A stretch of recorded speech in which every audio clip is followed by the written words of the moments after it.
Hello student, welcome to Atul education. तो friend, BK का जो फर्स्ट चैप्टर है introduction to bookkeeping and accountancy, इस पूरे लेक्चर के अंदर इसके जो बेसिक कॉन्सेप्ट हैं, जो इम्पोर्टेंस पॉइंट्स हैं, ये सब हम लोग देखने वाले हैं। तो चलो फ्रेंड, ये फर्स्ट लेक्चर है बीके का। अभी बीके के आपके हर एक चैप्टर के पूरा फुल लेक्चर्स आपको आने वाले इस चैनल पर। तो यदि आपने चैनल को सब्सक्राइब नहीं किया तो चैनल को सब्सक्राइब कर लेना। तो एफवाई जैसे कि स्टूडेंट के बीके के जितने भी चैप्टर है, सबके प्रॉब्लम के विद सॉल्यूशन पूरा मैं यहाँ पर अपलोड करने वाला हूँ। अभी फ़िलहाल हम लोग स्टार्ट करते हैं basically first chapter introduction to bookkeeping and accountancy. सबसे पहले देखते हैं बुक कीपिंग का मीनिंग क्या होता है। बुक कीपिंग मीन्स क्या होता है? बुक कीपिंग क्या होता है? एक सिस्टमेटिक रिकॉर्ड मेंटेन करने के क्या होता है? आर्ट्स होता है फ्रेंड।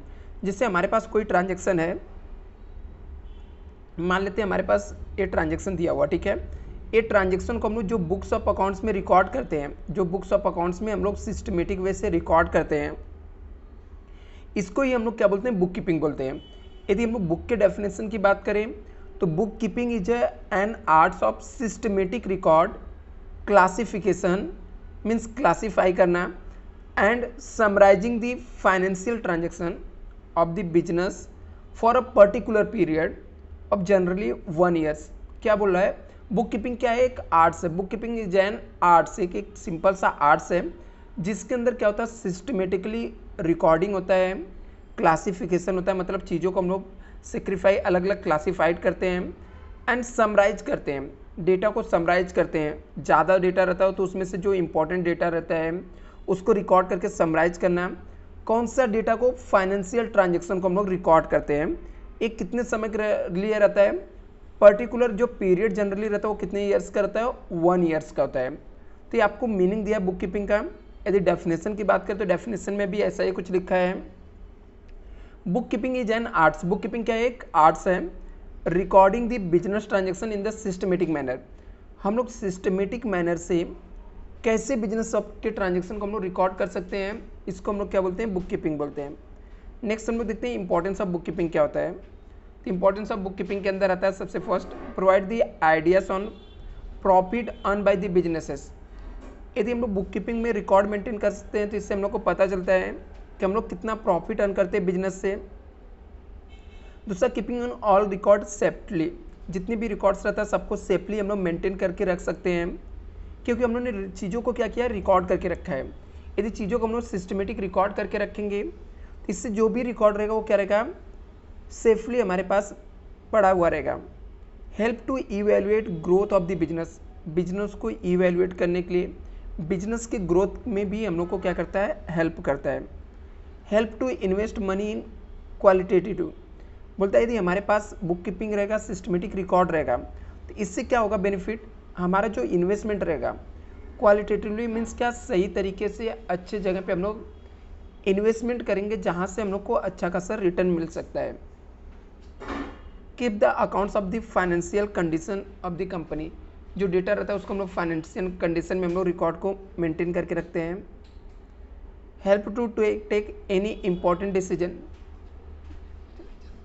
आपको हेल्प करता है, कोई भी इंपॉर्टेंट डिसीजन रहता है उसके लिए, ठीक है, आपको हेल्प करता है यहाँ पर। नेक्स्ट यदि हम लोग यहाँ पे देखें तो टेक्स्ट बुक के अंदर क्या क्या पॉइंट दिया है? सेम पॉइंट दिया है, रिकॉर्ड करते हैं हम लोग को, इसलिए रिकॉर्ड प्रॉपर करना है, इसलिए बुक कीपिंग इंपॉर्टेंस है। फाइनेंशियल इन्फॉर्मेशन के लिए बुक कीपिंग इंपॉर्टेंस है। डिसीजन लेने के लिए बुक कीपिंग इंपॉर्टेंस है। कंट्रोल करने के लिए कि ज़्यादा एक्सपेंस ना हो, हमारा वेस्टेज ना जाए, कंट्रोल करने के लिए इंपॉर्टेंस है। एविडेंस के तौर पे काम करता है। और कितने टैक्स हम लोग को पेमेंट करना है इसके लिए हेल्प करता है। अभी हम लोगों ने जो देखा वो क्या था? बुक कीपिंग था। अभी अकाउंटिंग क्या होता है? अकाउंटिंग के बारे में यदि हम लोग बात करें तो अकाउंटिंग इज एन आर्ट्स। ये भी एक क्या है? आर्ट्स है। Classifying, summarising and significant manner in the terms of money transaction event which are part of the list of the financial character. Means simple सा, इसके अंदर भी सेम होता है। यहाँ पे हम लोग डेटा को इंटरप्रेट भी करते हैं, जहाँ पर हमारा बुक कीपिंग एंड होता है। बुक कीपिंग जहाँ पे हमारा ख़त्म होता है बुक कीपिंग, उसके आगे से हम लोग क्या स्टार्ट कर देते हैं? अकाउंटिंग स्टार्ट कर देते हैं। तो अकाउंटिंग क्या होता है? एक ब्रॉडर कॉन्सेप्ट है, मतलब अकाउंटिंग एक बड़ा कॉन्सेप्ट है। इसका एक छोटा सा पार्ट्स क्या होता है? बुक कीपिंग होता है। तो अभी हम लोग को बेसिस कौन से मेथड से हम लोग को डेटा को रिकॉर्ड करते हैं, बेसिस और मेथड्स ऑफ अकाउंटिंग सिस्टम क्या है, कौन से बेस पे कौन से मेथड से हम लोग डेटा को रिकॉर्ड करते हैं। तो जो हम लोग को रिकॉर्ड मेंटेन करते हैं, रिकॉर्ड मेंटेन करने के दो मेथड्स होते हैं। एक मेथड्स को हम लोग कैश बेसिस बोलते हैं, एक को हम लोग अक्रूवल बेसिस बोलते हैं। एक थर्ड मेथड्स भी यूज करते हैं हम लोग, जिसे हम लोग मिक्स और हाइब्रिड बेसिस बोलते हैं। बेसिकली जो बिजनेस के अंदर मेथड्स यूज होने वाले होते हैं वो कैश बेसिस होता है और अक्रूवल बेसिस होता है। कैश बेसिस क्या होता है, जहाँ पर हम लोग सिर्फ कैश में, यदि कैश हमारे पास रिसीव हुआ तभी हम लोग उसको रिकॉर्ड करेंगे। कैश में यदि हम लोग ने पेमेंट किया तो हम लोग रिकॉर्ड करेंगे ट्रांजेक्शन को, उसको हम लोग बोलते हैं cash basis transaction. Accrual basis में क्या होता है, आपने एक्सपेंस इंकर्ड कर दिया, खर्चा कर दिया। मान लो आपके पास कोई पर्सन वो जॉब करके चला गया, भले से आपने अभी तक पेमेंट नहीं किया, फिर भी उसको आपको रिकॉर्ड करना पड़ेगा। ऐसे आपने इनकम को कहीं अर्न किया है, आप एक्चुअल में रिसीव अभी तक नहीं किए, फिर भी आप उसको रिकॉर्ड करोगे। उस जो मेथड को हम लोग बोलते हैं अक्रूवल बेसिस बोलते हैं। मिक्स और हाइब्रिड बेसिस क्या होता है, इस मेथड में जो अकाउंटिंग मेंटेन किया जाता है, इसके अंदर हम लोग कैश बेसिस, अक्रूवल बेसिस दोनों ट्रांजेक्शन हम लोग रिकॉर्ड करते हैं। अभी होता क्या है, जो छोटे बिजनेस ऑर्गेनाइजेशन रहते हैं, ये लोग जो अपने ट्रांजेक्शन वो कैश बेसिस पे रिकॉर्ड करते हैं।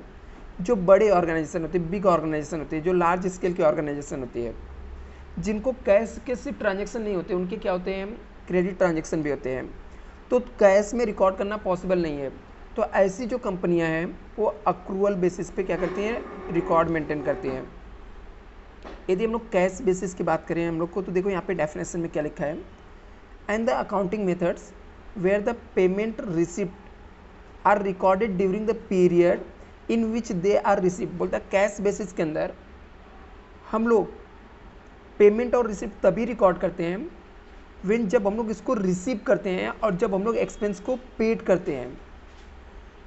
Accounting methods where the payment और receipt are recorded during the period in which they are received and expenses are recorded when the period they are actually paid.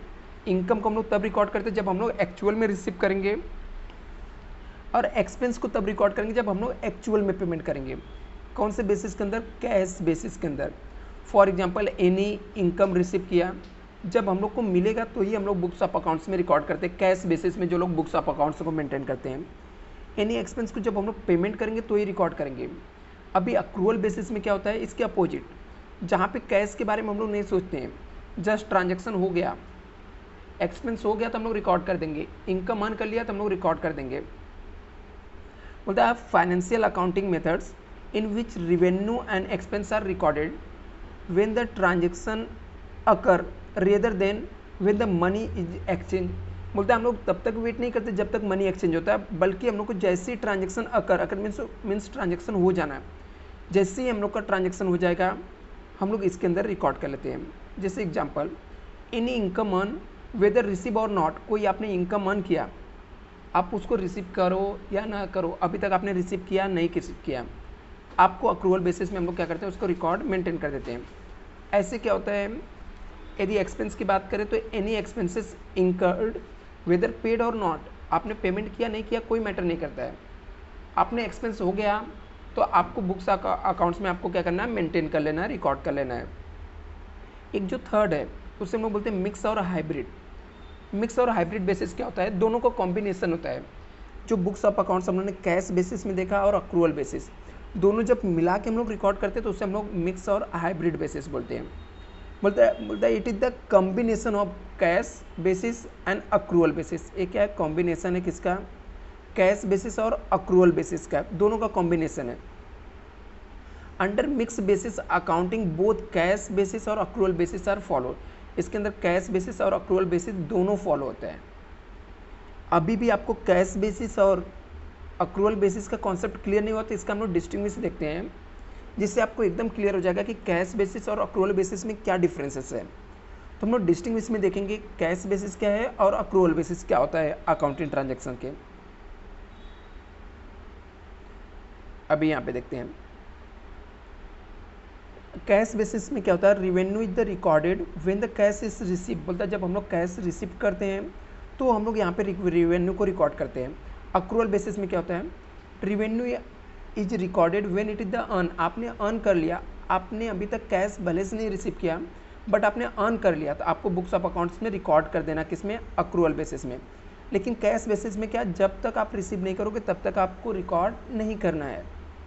दूसरा same ऐसे, expenses are recorded when the cash is spend, cash basis में क्या होता है, जैसे आपने cash को payment किया, कैश में एक्सपेंस को आपने पेड किया तो आप रिकॉर्ड करोगे। लेकिन अक्रूवल बेसिस में क्या होता है, expenses are recorded when they are incurred, जैसे वो इंकर्ड हुआ, आपने पेड नहीं किया फिर भी उसको हम लोग बुक्स ऑफ अकाउंट्स में क्या करते हैं, रिकॉर्ड कर देते हैं। यहाँ पे income is taxed only when the cash has been receive, यहाँ पे इनकम कब टैक्स होता है, जो आप एक्चुअली में हम लोग रिसीव करते हैं।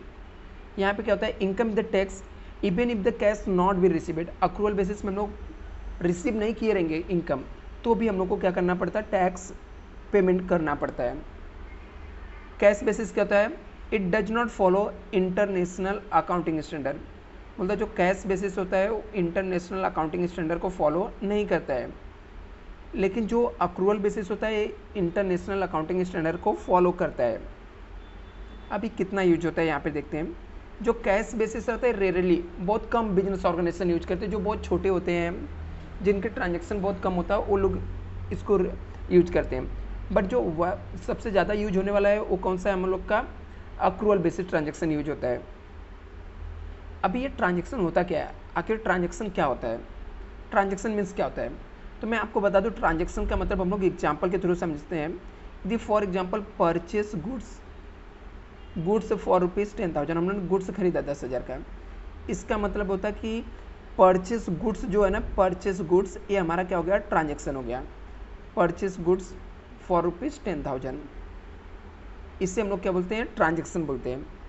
अब ये जो ट्रांजेक्शन होता है, ट्रांजेक्शन दो टाइप्स का हो सकता है।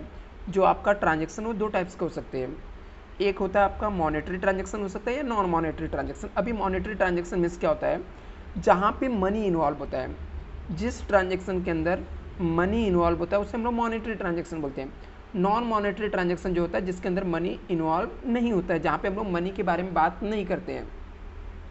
अभी के टाइम में करंट सिचुएशन में 99% ट्रांजेक्शन जो होते हैं वो मॉनेटरी ट्रांजेक्शन होते हैं। अब ये मॉनेटरी ट्रांजेक्शन को भी दो पार्ट्स में हम लोग क्लासीफाइड कर सकते हैं। इसके अंदर एक कैश ट्रांजेक्शन होता है, एक credit transaction. Cash transaction means क्या, जैसे ही ट्रांजेक्शन हुआ है तुरंत ऑन द स्पॉट हम लोग क्या करते हैं, कुछ अमाउंट पेमेंट कर देते हैं। क्रेडिट ट्रांजेक्शन में हम लोग जो पेमेंट रहता है वो हम लोग एक फ्यूचर डेट में करते हैं। बट नॉन मॉनेटरी ट्रांजेक्शन में हम लोग कैश पेमेंट ही नहीं करते, बार्टर ट्रांजेक्शन चलता है। मतलब एक गुड्स हमने परचेस किया, इसके बदले में दूसरा गुड्स दे दूंगा, फर्नीचर दे दूंगा, या कोई प्रॉपर्टी या कोई भी गुड्स से हम लोग क्या करते हैं, एक्सचेंज करते हैं। उसे हम लोग बार्टर सिस्टम भी बोलते हैं और बार्टर ट्रांजेक्शन भी बोलते हैं, जो किसका पार्ट्स होता है, नॉन मॉनेटरी ट्रांजेक्शन का होता है।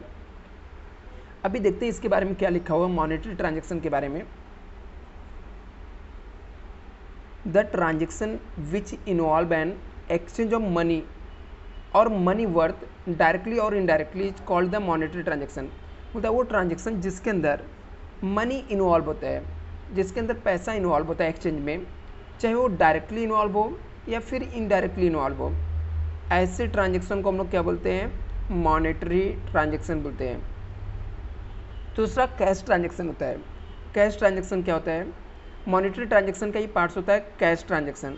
कैश ट्रांजेक्शन में क्या होता है, अब business transaction which cash is paid receive immediately, ऐसे बिजनेस ट्रांजेक्शन जहाँ पर जैसे हम लोगों ने सामान खरीदा तुरंत कैश पेमेंट कर दिया, या मैंने कोई सर्विस लिया उसके बदले में तुरंत on the spot cash payment कर दिया, या मैंने कोई सामान बेचा हम लोग को तुरंत कैश मिल गया, या सामान खरीदा हमने तुरंत कैश दे दिया, मतलब इमीडिएट तुरंत कैश में हम लोग ट्रांजेक्शन जो करते हैं उसे हम लोग कैश ट्रांजेक्शन बोलते हैं। क्रेडिट ट्रांजेक्शन क्या होता है, a credit transaction is one which the cash is not paid और रिसीव इमीडिएटली, जहाँ पे हम लोग कैश तुरंत पेमेंट और रिसीव नहीं करते हैं, इसे हम लोग क्रेडिट ट्रांजेक्शन बोलते हैं। The term transaction but is the paid receive in later, लेकिन यहाँ पे कैश में ट्रांजेक्शन होता है लेकिन वो लेटर होता है, मतलब बाद में या तो हम लोग पेमेंट करते हैं या हम लोग रिसीव करते हैं, बट ऑन द स्पॉट नहीं होता है, तुरंत नहीं होता है, इमीडिएट नहीं होता है, इसलिए हम लोग इसे क्रेडिट ट्रांजेक्शन बोलते हैं। अब भी हम लोग आते हैं देखते हैं नॉन मॉनेटरी ट्रांजेक्शन क्या होता है। The transaction which does not involve exchange of money worth directly और indirectly is called non monetary transaction. बोलते हैं ऐसे ट्रांजेक्शन जहाँ पे कैश का इन्वॉल्व नहीं है, मनी का इन्वॉल्वमेंट है ही नहीं, चाहे वो डायरेक्टली हो चाहे इनडायरेक्टली, किसी भी तरीके से इन्वॉल्वमेंट नहीं है, इस टाइप के ट्रांजेक्शन को हम लोग नॉन मॉनेटरी ट्रांजेक्शन बोलते हैं। And the exchange of one things again the another things, मतलब एक गुड्स के बदले में हम लोग दूसरे गुड्स को एक्सचेंज करते हैं, एक प्रोडक्ट के बदले में दूसरा प्रोडक्ट को हम लोग एक्सचेंज करते हैं, इसलिए इसे हम लोग नॉन मॉनेटरी ट्रांजेक्शन बोलते हैं। और बार्टर ट्रांजेक्शन भी इसी को बोलते हैं हम लोग। अभी हम लोग अकाउंट्स के कुछ टर्मिनोलॉजी देखेंगे जो ज़्यादातर यूज होता है। जैसे गुड्स, गुड्स का मतलब क्या होता है, एंट्री मीन्स क्या होता है, नरेशन मीन्स क्या होता है। गुड्स के एक सिंपल से एग्जांपल के साथ मैं आपको समझा दूँ तो जो बिजनेसमैन रहता है, जिस चीज़ का बिजनेस करता है, जिसमें डील करता है, जिस चीज़ को बार बार खरीदता और बेचने का काम करता है, जिसका वो बिजनेस होता है ना, उसको गुड्स बोलते हैं। यदि एग्जांपल के साथ इसको समझे, यदि मान लो मेरा बिजनेस फ़ैन खरीदने और बेचने का है, मैं क्या करता हूँ, फ़ैन को परचेस करता हूँ और फ़ैन को बेचता हूँ। तो जो फ़ैन खरीदने बेचने का ट्रांजेक्शन रहता है ना, तो फ़ैन मेरे लिए गुड्स हो गया। यही यदि मान लो मेरा बिजनेस फर्नीचर खरीदने बेचने का है, तो फर्नीचर ही मेरा गुड्स हो गया, फ़ैन मेरा असेट्स हो जाएगा। मेरा बिजनेस बुक खरीदने का है, बुक खरीदने और बेचने का, तो बुक मेरे लिए क्या हो जाएगा, गुड्स हो जाएगा, बाकी फर्नीचर फैन सब असेट्स हो जाएंगे। तो गुड्स मीन्स क्या होता है, the things which are bought and sold by the businesses are called goods. Business में जिस चीज़ को खरीदा और बेचा जाता है बार बार, उसको ही हम लोग क्या बोलते हैं, गुड्स बोलते हैं। यदि हम लोग दूसरे टर्म में बात करें तो यहाँ पे the terms goods refers to the merchandise, commodity हो सकता है, आर्टिकल्स मीन्स कोई प्रोडक्ट हो सकता है, और things in which a trader trade, बोलता है ऐसी थिंग जिसको ट्रेडर क्या करता है, खरीदता और बेचता है, चाहे प्रोडक्ट हो गया मेन या कोई ऐसी थिंग हो गई, तो उसे हम लोग क्या बोलते हैं, गुड्स बोलते हैं। इन केस यदि आप कोई प्रोडक्ट को प्रोड्यूस करते हो, प्रोड्यूस करने के बाद, मैन्युफैक्चर करने के बाद भी आप सेल करते हो प्रॉफिट अर्न करने के लिए, तो उसको भी हम लोग क्या करते हैं, अकाउंटिंग में गुड्स कंसीडर करते हैं। अभी एंट्री क्या होता है, जो ट्रांजेक्शन, जब ट्रांजेक्शन को हम लोग बुक्स ऑफ अकाउंट्स में रिकॉर्ड करते हैं ना सिस्टमेटिक मैनर में, तो उससे हम लोग एंट्री बोलते हैं। यदि देखिए बुक में क्या लिखा है, तो recording of business transaction in the proper form और methods in the books of accounts is called entry. बोलता है जो बिजनेस के ट्रांजेक्शन होते हैं, किसके ट्रांजेक्शन, बिजनेस के, जब हम लोग उसको प्रॉपर फॉर्म मेथड्स में बुक्स ऑफ अकाउंट्स में रिकॉर्ड करते हैं, तो उसे हम लोग क्या बोलते हैं, एंट्री बोलते हैं। नरेशन क्या होता है, नरेशन क्या होता है, अ ब्रीफ एक्सप्लेनेशन, ब्रीफ मतलब छोटे में हम लोग क्या करते हैं, एक्सप्लेन करते हैं business transaction for which and the entry pass is called narration. जो एंट्री हम लोग ने पास किया था उसके बारे में हम लोग स्मॉल में, छोटे में, ब्रीफ में एक्सप्लेन करते हैं, जिसका स्टार्टिंग में या तो हम लोग बीइंग या फॉर वर्ड यूज करते हैं, उसको हम लोग क्या बोलते हैं, नरेशन बोलते हैं।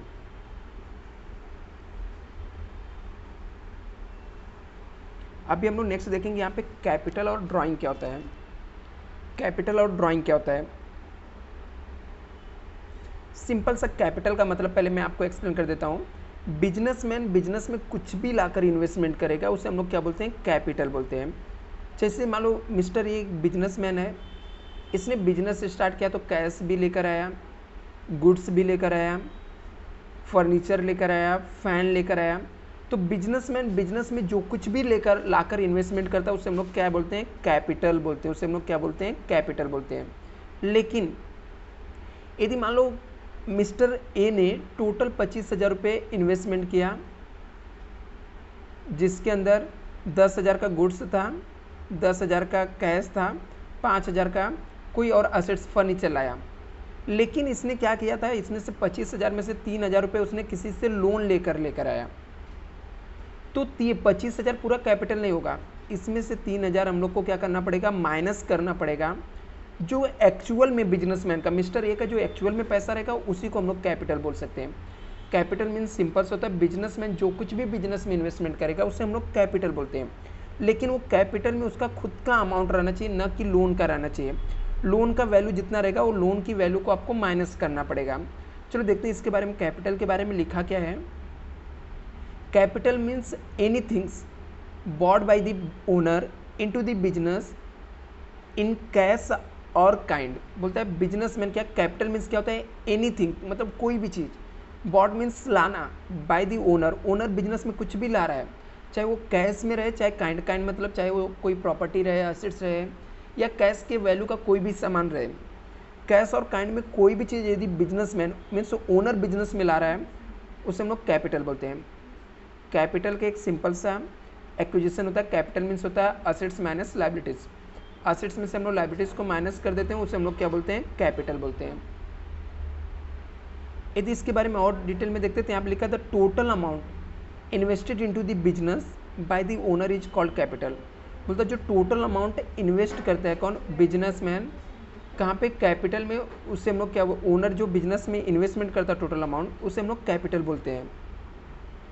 यदि ड्राइंग की बात करें तो ड्राइंग क्या होता है, बिजनेसमैन बिजनेस से कोई भी चीज़ यदि पर्सनल यूज के लिए लेके जा रहा है, चाहे वो कैश हो या काइंड, काइंड मतलब कोई गुड्स हो गया, प्रॉपर्टी हो गया, कोई भी चीज़ ओनर यदि पर्सनल यूज के लिए लेके जा रहा है, पर्सनल यूज के लिए, तो उसे हम लोग ड्राइंग बोलते हैं। जैसे ड्राइंग मीन्स होता है anything withdrawal by the owner from the business, business से ओनर जो है कुछ भी विथड्रॉ कर रहा है किसके, चाहे वो कैश में रहे चाहे काइंड में, तो उसे हम लोग क्या बोलते हैं, ड्राइंग, क्योंकि वो पर्सनल यूज के लिए लेके जा रहा है बिजनेस के प्रॉपर्टी। जब बिजनेसमैन कोई भी चीज़ बिजनेस से पर्सनल यूज के लिए लेके जाता है तो उसे हम लोग क्या बोलते हैं, ड्राइंग बोलते हैं। दूसरा एक कॉन्सेप्ट होता है डेटर और क्रेडिटर। डेटर क्या होता है, सिंपल सा पहले मैं आपको एक्सप्लेन कर देता हूँ, उसके बाद देखते हैं क्या लिखा है। बिजनेसमैन या बिजनेस जो कुछ भी गुड्स या सामान जिसको उधारी में बेचता है, जिससे उसको फ्यूचर में पैसा मिलने वाला रहता है। जैसे मान लो मेरा बिजनेस है, मैंने रोहित को उधारी में गुड्स बेचा कि रोहित मुझे बाद में 1 महीने बाद पैसा देगा, 2 महीने बाद पैसा पेमेंट करेगा, तो जो रोहित है वो हमारा डेटर हो गया, क्योंकि उससे मुझे पैसा रिसीव करना है। जो डेटर होता है ना वो हमारा क्या होता है, बिजनेस के लिए असेट्स होता है। तो जो जिससे हम लोग को कोई ज़रूरी नहीं कि वो गुड्स ही रहे, ठीक है, मान लो मेरा कोई असेट्स लेके गया कोई पर्सन जिससे मुझे पैसा मिलने वाला है, फ्यूचर में जिससे पैसा मिलने वाला रहता है उसे हम लोग क्या बोलते हैं, डेटर बोलते हैं अकाउंटिंग के लैंग्वेज में। डेटर मीन्स क्या, वो पर्सन होता है जिसकी लायबिलिटीज रहती है वो मुझे पेमेंट करे, मतलब उसके ऊपर कर्जा रहता है बिजनेस का। तो डेटर मतलब सिंपल से वो पर्सन रहता है जिसको उधारी में हम लोग गुड्स बेचते हैं, जिससे हम लोग को पैसा मिलने वाला होता है। यहाँ पे क्या लिखा, debtor is the person whom has the obligation. बोलता है डेटर मीन्स वो पर्सन होता है जिसकी ऑब्लिगेशन मीन्स उसकी लायबिलिटी होती है टू पे डेप्ट, डेप्ट मतलब पेमेंट करना, उधारी, टू द बिजनेस, बिजनेस को उधार पेमेंट करना। बिजनेस से जो पर्सन पैसा लेके रखा है, जिसको जो पर्सन को बिजनेस को पैसा देना है ना, वो बिजनेस के लिए क्या हो जाएगा, डेटर हो जाएगा। Resulting from the activities of buying of stock हो सकता है, कुछ भी हो सकता है। तो इसलिए डेटर जो रहता है वो बिजनेस के लिए असेट्स होता है। डेटर वो पर्सन होता है जिससे बिजनेस को पैसा मिलने वाला रहता है, वो पर्सन से। डेटर 2 टाइप्स के हो सकते हैं, एक ट्रेड होते हैं डेटर, जैसे हम लोग को सेल, हम लोग स्टॉक बेचे, उनको स्टॉक दे के स्टॉक उधारी में बेचे, मतलब गुड्स को हम लोग ने उधारी में बेचा जिससे पैसा मिलने वाला है। तो इस टाइप के डेटर को हम लोग बोलते हैं ट्रेड डेटर। एक नॉर्मल डेटर होता है जिसको हम लोग ने असेट्स बेच के रखे हैं, ऐसे पर्सन जिसको हम लोग ने असेट्स बेच के रखा है उसको हम लोग नॉर्मल डेटर बोलते हैं। डेटर बैलेंस शीट के असेट साइड में आता है, बिजनेस के लिए असेट्स होता है। जो क्रेडिटर होता है इसका अपोजिट होता है। क्रेडिटर मीन्स वो पर्सन होता है जिसको बिजनेस को पैसा देना रहता है। मतलब मान लो मैं बिजनेसमैन हूँ या बिजनेस हूँ, मैंने किसी के पास से उधार में सामान खरीद के लाया हूँ, तो उसको मुझे पैसा पेमेंट करना है, तो जिसको पैसा मुझे देना ना वो पर्सन क्या हो गया, क्रेडिटर हो गया। या मान लो मैंने बैंक से लोन लिया है, तो बैंक का लोन मुझे रीपेमेंट करना पड़ेगा, तो बैंक मेरे लिए क्या हो जाएगी, क्रेडिटर हो जाएगी। तो क्रेडिटर मीन्स क्या होता है, पीपल हो सकता है और ऑर्गेनाइजेशन हो सकता है, whom the business has to pay the money are called the creditor of the business। बोलता है क्या होता है, पीपल हो सकते हैं या ऑर्गेनाइजेशन हो सकती है जिसे business has to pay money, जिसको बिजनेस क्या करेगा, पैसा पेमेंट करेगा, called creditor. For example bank which given the loan to the business is the creditor of the business. यदि बैंक ने लोन दिया बिजनेस को तो बिजनेस के लिए बैंक क्या हो जाएगी, क्रेडिटर हो जाएगी। क्रेडिटर जो रहता है वो बिजनेस के लिए क्या होता है, लायबिलिटीज होता है, बैलेंस शीट के लायबिलिटीज साइड में आता है। आई होप फ्रेंड आपको ये इतने कॉन्सेप्ट आपके क्लियर हो गए रहेंगे। नेक्स्ट लेक्चर में हम लोग और भी देखेंगे जो भी इसके इंपॉर्टेंट पॉइंट्स रहेंगे।